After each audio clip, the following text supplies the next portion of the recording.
నమస్కారం. నేను మీ సిరి. Welcome to నిన్ను కోరి. ఈరోజు కథ ప్రేమ చదురంగం ఎపిసోడ్ 79. రచించిన వారు బృందా గారు.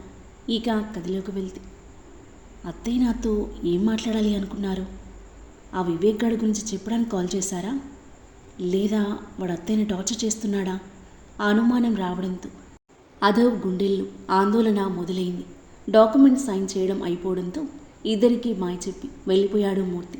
వెంటనే అతనికి మెసేజ్ సెండ్ చేశాడు అదవ్, అత్తయ్య ఫోన్ నెంబర్ సెండ్ చేయమని. మూర్తి నెంబర్ మెసేజ్ చేయగానే మనస్వినికి ఫోన్ చేస్తూ ఇష్యూకి దూరంగా వెళ్ళాడు. ఫోన్ స్విచ్ ఆఫ్ వచ్చేసరికి మరింత టెన్షన్ పడ్డాదో వెంటనే ప్రేమ్కి కాల్ చేశాడు. హలో, చెప్పరా? ప్రేమ్, నీకు ఒక లొకేషన్ పంపిస్తాను, అర్జెంటుగా అక్కడికి వెళ్ళి కాల్ చేయి. ఏం చేయాలో చెప్తాను, ఓకేరా? ప్రేమ్ ఫోన్ పెట్టేయగా అతనికి మనస్విని ఇంటి లొకేషన్ సెండ్ చేసి వచ్చి ఇష్యూ పక్కన కూర్చున్నాడు. ఇషు అతని భుజంపై తలవాల్చగా తన భుజం చుట్టూ చేయి వేసి దగ్గరికి తీసుకుని ఆమె తల మీద తల ఆనించాడు అదవ్. ఈ ప్రకృతి ఒడిలో ఏ టెన్షన్స్ లేకుండా నీతో టైం స్పెండ్ చేయడం మనసుకు ఎంత హ్యాపీగా ఉందో అదవ్. నా లైఫ్లో ఇలాంటి హ్యాపీ మూమెంట్స్ మళ్ళీ వస్తాయని అస్సలు ఎక్స్పెక్ట్ చేయలేదు. ఇంతకుముందు లైఫ్ అంతా శూన్యంగా ఉండేది. ఇప్పుడు ఐఎమ్ ఫీలింగ్ కంప్లీట్ అంది ఇషు. ఆమె చేతిని తన చేతితో పెనవేసి ముద్దు పెట్టుకున్నాడు. ఇంకా నీ లైఫ్ కంప్లీట్గా లేదు ఇషు. అత్తయ్య మళ్ళీ నీకు దగ్గరయ్యాకే కంప్లీట్ అవుతుంది. ఆ వివేక్ సామ్రాట్ల సమస్యను దూరం చేస్తే కానీ నీ మనసు ప్రశాంతంగా ఉండదు. త్వరలోనే వాళ్ళ ఆటలో చిక్కుపెట్టి నువ్వెప్పటికీ హ్యాపీగా ఉండేలా చేస్తాను. అత్తయ్యను నీకు దగ్గర చేసి తీరుతాను. మీరిద్దరూ మళ్ళీ ముందులా ఉండాలి మనసులో అనుకుంటూ చిన్నగా నిట్టూర్చాడు. కాసేపటికి ప్రేమ్ ఫోన్ చేయగా ఇషుని వదిలి కాల్ లిఫ్ట్ చేసి దూరంగా వెళ్ళాడు అదవ్. రే, లొకేషన్కి వచ్చానురా, ఇల్లు బాగుంది. ఎవరిది ఇది? ఇషుది. అత్తయ్య ఆ వివేక్ ఉంటున్నారు. వివేక్ పేరు వినగానే రక్తం మరిగిపోయింది ప్రేమ్కి. వాట్? వివేక్ గడా? నన్ను ఇక్కడికి ఎందుకు రమ్మన్నావురా? వాడిని వేసేయాలా చెప్పు, వెంటనే వేసేస్తాను ఎదవని. రే, కూల్ రా. వాడిని వేసేయాలి అనుకుంటే క్షణం పట్టదు, కానీ వాడి చేతిలో అత్తయ్య ఉంది. నేను చెప్పేది జాగ్రత్తగా విను. నా యాక్సిడెంట్ విషయం తెలిసాక అత్తయ్య నాతో ఏదో మాట్లాడాలి అనుకున్నారు. ఖచ్చితంగా ఆ వివేక్ గాడి గురించి అయి ఉండొచ్చు. కానీ నా ఫోన్ ఆ రోజు స్విచ్ ఆఫ్ అయి ఉండడం వల్ల తను కాంటాక్ట్ చేయలేకపోయింది. ఆవిడకి ఫోన్ చేసినా స్విచ్ ఆఫ్ వస్తుంది. అత్తయ్య ప్రమాదంలో ఉన్నారని నాకు అనిపిస్తుంది. తన గురించి తెలుసుకోవాలి. ఆ ఇంటి వాచ్మెన్ ఆర్ పని వాళ్ళు ఉంటారుగా, ముందు వాళ్ళ దగ్గర ఆరాతి. అలాగేరా, కనుక్కొని చెప్తాను. ప్రేమ్ ఫోన్ పెట్టేయగా వెనక్కి తిరిగిన ఆదవ్కి తన ఎదురుగా క్వశ్చన్ మార్క్ వేస్తూ చూస్తూ కనిపించింది ఇషు. వినిందా ఏంటి? తడబాటును దాచుకుని నార్మల్గా స్మైల్ ఇచ్చాడు. ఏమైంది అదవ్, టెన్స్డ్గా కనిపిస్తున్నావు? ఏదైనా ప్రాబ్లమా? అడిగింది ఈశాన్ని సందేహంగా చూస్తూ. అమ్మయ్యా, వినలేదు అనుకుని రిలీఫ్గా బ్రీత్ తీసుకున్నాదు. ఆఫీస్లో చిన్న ప్రాబ్లం ఇష్యూ, అంతే, ఫాలోఅప్ చేస్తున్నా అన్నాడు. అలాగా, సరేలే అంటూ గార్డెన్లోకి నడవగా ఆమెతో పాటు నడిచాడు. మనస్విని ఇంటికి కాస్త దూరంలో కారాపి మాస్క్ పెట్టుకుని ఇంటి దగ్గరికి నడిచాడు ప్రేమ్. ఈ చీకట్లో నన్ను చూసి దొంగ అనుకుని చితకబాదరు కదా అనుకుంటూ వాచ్మెన్ కోసం చూడగా ఎక్కడా కనిపించలేదు. వాచ్మెన్ లేడనుకుంటా. పని వాళ్ళు ఎవరైనా ఉన్నారా అని గేట్ గ్రిల్స్ నుండి లోపలికి చూస్తుండగా పని మనిషి బయటకు వస్తూ కనిపించింది. గోడ పక్కకి వచ్చిన ప్రేమ్ బయటకు వస్తున్న పనమ్మాయి ఎదురుగా వస్తూ, అమ్మాయి, అమ్మగారు ఇంట్లో ఉన్నారా అని అడిగాడు తెలిసిన వాళ్ళలాగా. అమ్మగారా? ఈ ఇంట్లో ఆడవాళ్ళు ఎవరూ లేరు సార్, ముగ్గురు మగవాళ్ళే ఉన్నారు. ఆడవాళ్ళు లేరా? అదేంటి అనుకుంటూ తన ఫోన్లో అదవ్ సెండ్ చేసిన మనస్విని ఫోటో ఓపెన్ చేసి చూపించాడు. ఈవిడ పెద్దసారి గారి భార్య. గోడకున్న ఫోటోలో చూశాను కానీ ఇప్పుడు లేరనుకుంటా. లేరా? షాకింగ్గా చూశాడు ప్రేమ్. లేకపోవడం ఏంటి? ఏమయ్యారు? ఎప్పటి నుండి చేస్తున్నావు ఈ ఇంట్లో? 2 వారాలుగా చేస్తున్నా సార్. ఈవిడని ఫోటోల్లో తప్ప నేను ఎక్కడా చూడలేదు. సార్ వాళ్ళని అడగండి. చీకటి పడింది, నేను వెళ్తాను సార్ అని పని మనిషి వెళ్ళిపోగా టెన్షన్ పడుతూ అదవ్కి కాల్ చేశాడు ప్రేమ్. ఇషుతో పాటు కూర్చొని తన కాల్ కోసమే వెయిట్ చేస్తున్న అదవ్ టక్కున కాల్ లిఫ్ట్ చేసి దూరంగా వెళ్ళాడు. ఆఫీస్ ప్రాబ్లం అని చెప్పాడు కాబట్టి దాని గురించి అనుకుని డిన్నర్ ప్రిపేర్ చేయడానికి లోపలికి వెళ్ళింది ఇషు. రే, ఏమైందిరా అడిగాడు అదవ్ ఆతృతగా. అదవ్, ఆంటీ ఇంట్లో లేరట్రా. ఏం మాట్లాడుతున్నావురా? ఇంట్లో లేకపోవడం ఏంటి అయోమయంగా అడిగాడు అదవ్. అవునరా, పనమ్మాయిని అడిగాను ఫోటో చూపించి. ఆంటీని ఫోటోలో చూడడమే కానీ ఇంట్లో ఎప్పుడూ చూడలేదని చెప్పింది. 2 వారాలు అవుతుందట తనొచ్చి. ప్రేమ్ మాటలకు అదవ్లో టెన్షన్ మరింత పెరిగింది. మై గాడ్, అంటే అత్తయ్య ఇంట్లో నుండి వెళ్ళిపోయారా?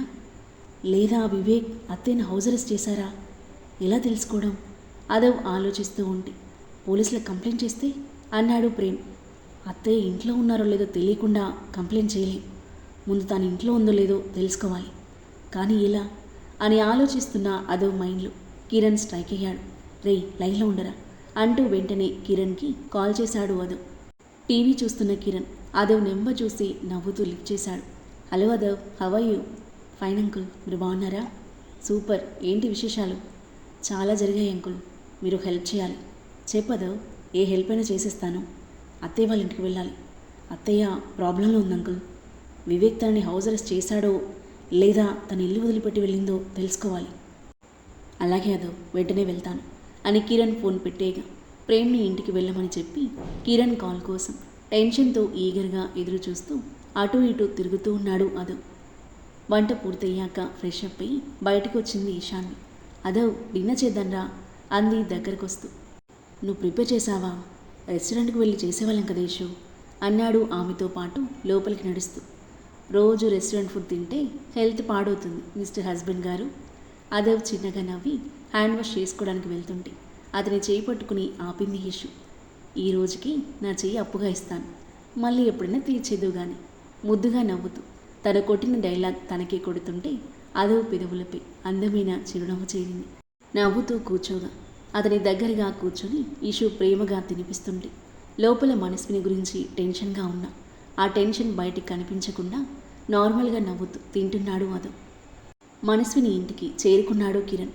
ఆ ఇంటిని చూడగానే తన బెస్ట్ ఫ్రెండ్ ఇంద్రనీల్ గుర్తొచ్చి అతని కళ్ళలో నీళ్లు తిరిగాయి. ఇంద్రనీల్ చనిపోయిన రోజు వచ్చిన తను మళ్ళీ ఈ నీళ్లకు ఇంట్లో అడుగుపెట్టాడు. దీర్ఘంగా శ్వాస తీసుకుని కాలింగ్ బెల్ కొట్టాడు.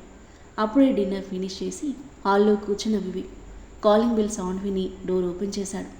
ఎదురుగా కిరణ్ చూసి కాస్త తడబడిన వివేక్ వెంటనే నార్మల్ అయిపోతూ, ఏంటి లాయర్ గారు ఇలా వచ్చారు అన్నాడు పక్కకి జరుగుతూ.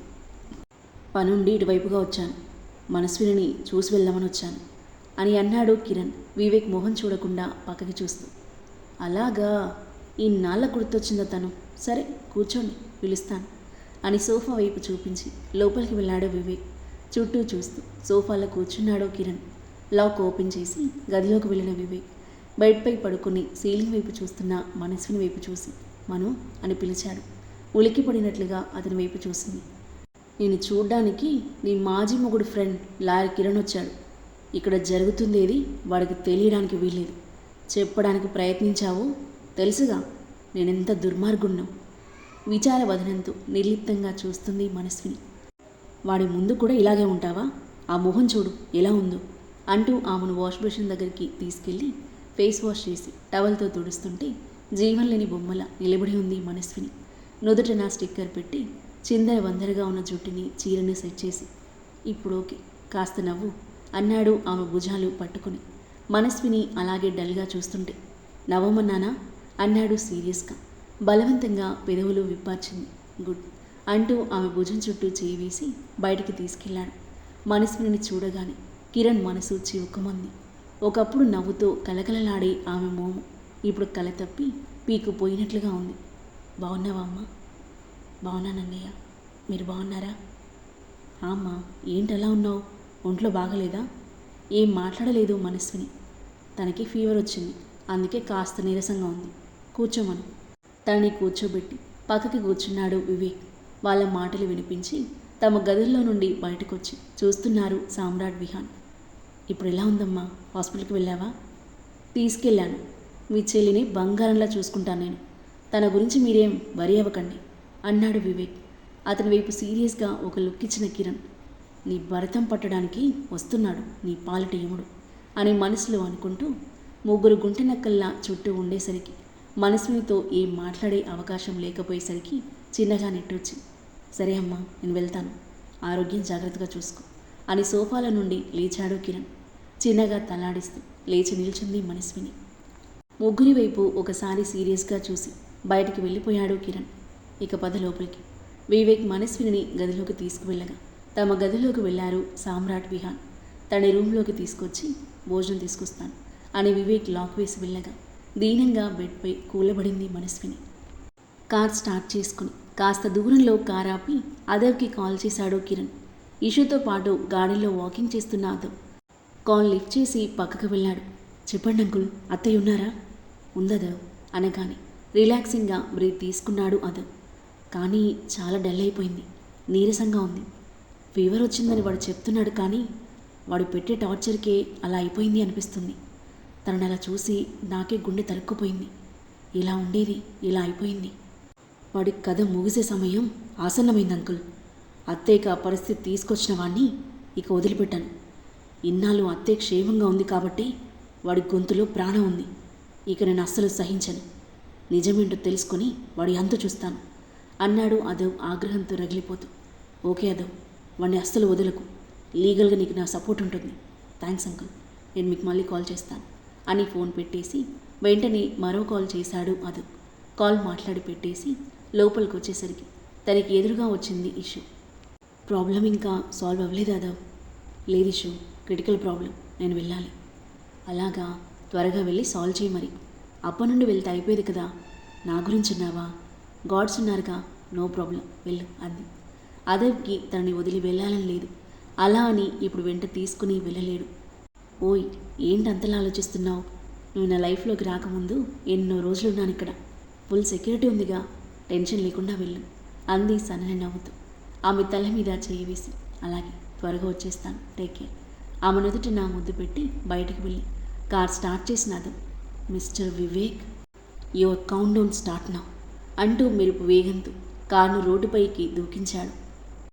తనని వెతుక్కుంటూ వస్తున్న సునామీ గురించి ఏమాత్రం ఊహించని వివేక్ సామ్రాట్ విహాన్లతో కుతంత్రాలు జరిపి గదిలోకి వెళ్ళాడు.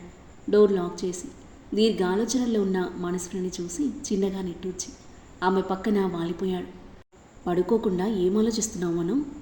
నా గురించే ఎదురు చూస్తున్నావా అంటూ నవ్వుతూ దగ్గరకు వచ్చేసరికి అటువైపుకు తిరిగింది మనస్విని.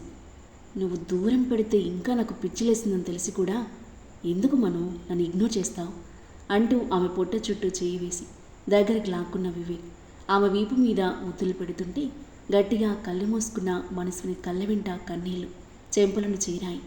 ఆమె కన్నీళ్లతో అతనికి పనిలేదు, తన మనసుతో పనిలేదు. కోరికతో ఆమె మీదకు చేరి మెడవంపులో ముద్దాడుతూ తనని వివస్త్రం చేస్తుంటే మనసును చంపుకుని జీవోత్సవంలా ఉండిపోయింది. ఆమె ఇష్టంతో పని లేకుండా తన ఇష్టం వచ్చినట్టు ఆక్రమించుకుని అనుభవించేసి కోరిక తీరాక ఆమె మీద నుండి లేచి పక్కకు వాలి గాఢంగా హత్తుకొని పడుకున్నాడు. నోటికి గట్టిగా చేయదిం పెట్టుకుని గుండెలు అవిసేలా రోధిస్తూ ఉంది మనస్విని. దాదాపు అరగంట తర్వాత గాఢ నిద్రలో ఉన్న వివేక్ కంటిన్యూస్గా మోగుతున్న కాలింగ్ బెల్ సౌండ్కి మేల్కొని ఈ టైంలో ఎవడు అనుకుంటూ పడుకున్న మనస్విని వైపు ఒకసారి చూసి లేచి డోర్ లాక్ చేసి బయటకు వెళ్ళాడు. ఆవులిస్తూ డోర్ ఓపెన్ చేసిన వివేక్కి ఎదురుగా గన్స్తో ఉన్న పోలీసులను చూసి నిద్రమత్తు ఎగిరిపోయింది. ఏయ్, మీరెందుకు వచ్చారు అని వాళ్ళందరి వైపు అయోమయంగా చూస్తుంటే వాళ్ళ వెనకాల నుండి ఒక చేత్తో గన్ను తిప్పుకుంటూ మరో చేత్తో గాగుల్స్ తీస్తూ స్టైల్గా ఎంట్రీ ఇచ్చాడు అదవ్ రాణా. అతని చూడగానే వివేక్ దిమ్మ తిరిగి మైండ్ బ్లాంక్ అయిపోయింది. ఆ తర్వాత ఏం జరగబోతుంది, వివేక్ పరిస్థితి ఏం కానుంది, అదవ్ అతనికి ఎలాంటి షాక్ ట్రీట్మెంట్ ఇవ్వనున్నాడు, మనస్విని అదవ్కి నిజం చెప్పేస్తుందా? ఇదంతా తెలిసి ఇషాన్వి ఎలా రియాక్ట్ అవనుంది? ఆ తల్లి కూతుర్లు దగ్గరవనున్నారా? ఈ ప్రేమ చదరంగం ఎలాంటి మలుపు తీసుకోబోతుంది? అద్భుతమైన కథనంతో ఊహకందని మలుపులతో మనసును హత్తుకునే సన్నివేశాలతో ఎంతో ఆసక్తిగా సాగి ఈ కథ యొక్క నెక్స్ట్ ఎపిసోడ్ కోసం మన నెక్స్ట్ వీడియో చూడండి. కథ నచ్చితే లైక్ చేయండి. ఈ కథపై మీ అభిప్రాయాన్ని తప్పకుండా కామెంట్ చేయండి. మరిన్ని ఇలాంటి ఇంట్రెస్టింగ్ స్టోరీస్ కోసం మన ఛానల్ని సబ్స్క్రైబ్ చేయండి. Thank you for listening.